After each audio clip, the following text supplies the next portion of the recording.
வணக்கம். இன்னைக்கு நாம வீடியோவில் தந்தைக்கு பாகவிஸ்தி மூலம் கிடைத்த சொத்தை அவருடைய 4 பசங்களுக்கு எப்படி பிரித்து கொள்ள முடியும் அதற்கான வீடியோ தான் இது.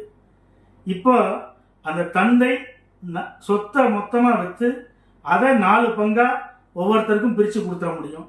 இல்லை 4 தனித்தனியான பாகவிஸ்தி பத்திரங்களா ஏற்படுத்திட முடியும். இல்லை தனித்தனியான கிஃப்ட் டீடா ஒவ்வொருத்தருக்கும் ஏற்படுத்தி கொடுத்துட முடியும். ஒருவேளை அந்த தந்தை இறந்து போயிட்டார் அப்படின்னா அவருடைய இறப்பு மற்றும் வாரிசு சான்றிதழை அடிப்படையாக கொண்டு 4 பேரும் சேர்ந்து தனித்தனியான பாகவிஸ்தி பத்திரங்களாகவோ அல்லது ஃபேமிலி செட்டில்மெண்ட்டாகவோ போட்டுக்கொள்ள முடியும். ஒருவேளை வாரிசுதாரர்கள் தங்களுக்கு இடையில பிரச்சனை இருக்கு அப்படின்னு ஃபீல் பண்ணாங்கன்னா நீதிமன்றத்தை நாடி ஒவ்வொருவரும் அவரவருக்குரிய பாகத்தை பிரிச்சுக்க முடியும் அப்படிங்கிறத தெரிஞ்சுக்கணும்.